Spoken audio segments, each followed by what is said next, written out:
Hi students, just picking up where we left off. Just a reminder, we were at the choosemyplate.gov website. We had gone to online tools and then to SuperTracker.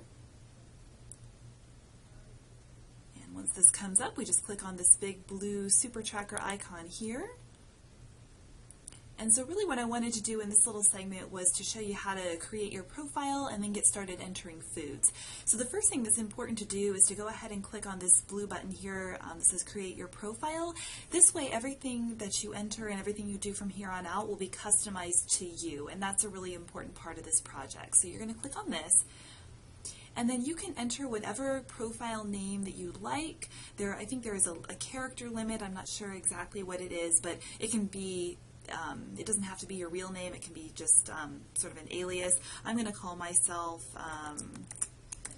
let's see, Gator17, and I'm just going to make up a profile here, you know, with an age and gender, whether you're pregnant or breastfeeding. That would because obviously that makes a difference in calorie needs as well. Approximate physical activity level. You can choose what you think kind of fits you best here. Your height and weight, just kind of making up some numbers here to show you what this looks like. And then once you enter in that weight, you're going to be asked whether you want the SuperTracker plan to be based on weight maintenance or reaching a goal weight. So for most of you, it's fine if you just want to click on maintain your weight, but if you have a particular weight goal in mind, if let's say you're trying to gain weight or you're trying to lose weight, you can do that too. You can click on this little radio button here and then enter whatever your goal weight is. So either one of those is fine. What I ask that you not do is down here where it says enter a personal calorie goal. I'd ask that you not do that because part of this project is seeing what Choose My Plate or SuperTracker calculates for you as a calorie goal, and then comparing your current intake against that. So either maintain your weight or reaching a goal weight. And then you have the option, if you scroll down a little bit, if you want to save your profile, the advantage to this is it will allow you to go back in and basically log back in and save all of your information. If you plan to do all of this in one sitting, you don't necessarily need to save your profile, so that's just an optional piece there. But if you do plan to, kind of come back to it from time to time, or maybe not do it all in one sitting, then this would be an important part to fill out as well.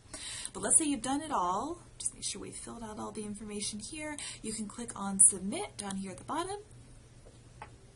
And then you'll see, okay, welcome Gator17, so I know I'm here, I'm in the right place, it's got my individualized profile here. And then the next thing that I think is really interesting is to go down here and it says either view your plan or the general plan. Now the general plan is just what it sounds like, it's very generic, but your plan is going to be customized to you. So based on the profile that you put in, your age, weight, height, gender, physical activity level, etc., you can see how many calories the program is calculated for you, and the approximate breakdown, how that breaks down to different food groups. So if you want to click on that, you'll see a pop-up window here, and it's really interesting. You can scroll down and see that it's giving me a 2,000 calorie a day diet.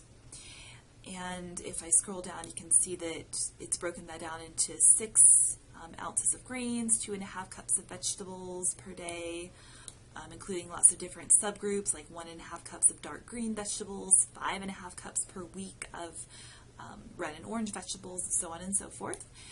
2 cups per day of fruit, 3 cups of dairy, 5.5 ounces of seafood, and 6 teaspoons of oils. And you can just kind of glance through that if you like. If you want to print it out for your records, there is a place up here at the top where you can do that as well. I'm just going to minimize it for now, though, to show you the next piece. So once you see your screen name here, you'll know that it's calculating everything now based on your individual needs, and you can go to the SuperTracker, or the food tracker. So if you want to click on this here, and this will bring you to the screen where you can go ahead and start entering all of that food that you had recorded on your 3-day food log. Okay, so let's say for breakfast, for instance, maybe I had oatmeal. So I'm going to just type that in and click on Go. And the first thing that you'll notice when this pops up, hopefully here in a second, is that there are 60 different matching results for oatmeal. So lots of different things you can choose from. So the nice thing here is you can type in, whatever keyword you want, like oatmeal was an example, but then you get to pick which item actually most closely matches what you actually ate.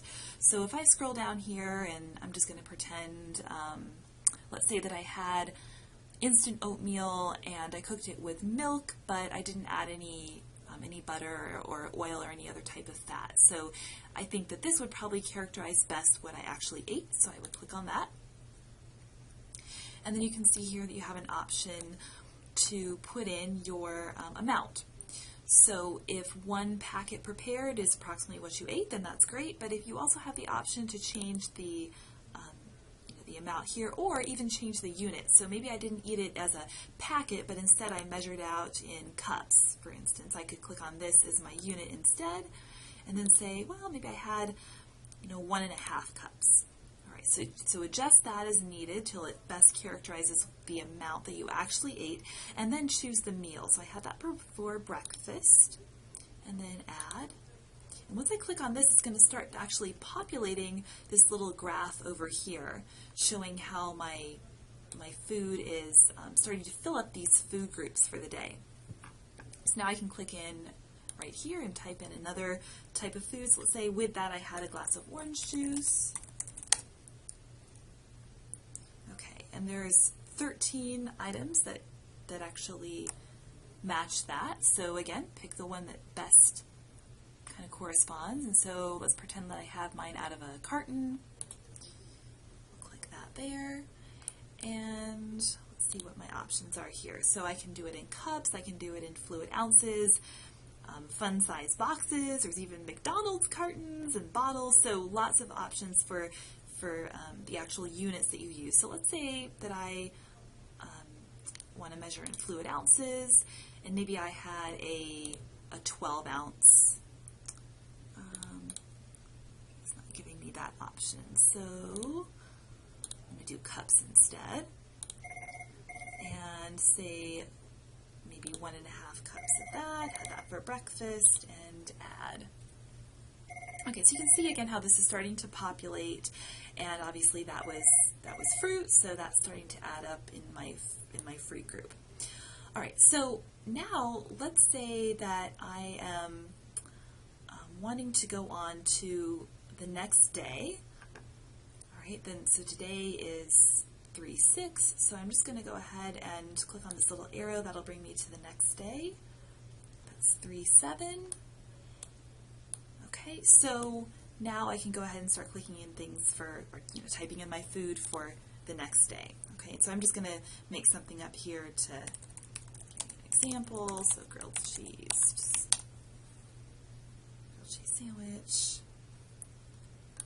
Okay, not as many matching results here, but if I had it from a particular place, it's giving me an example of a grilled chicken sandwich with cheese from McDonald's, or just a kind of a generic grilled cheese sandwich, grilled ham and cheese. Again, lots of options. All right, so grilled cheese sandwich.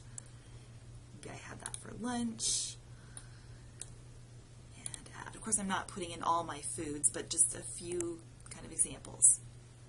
Okay, so I'm going to end this particular tutorial for now. We'll pick up right where we left off in the next one, showing you how to take this a step further and actually look at your report, your nutrient intake report.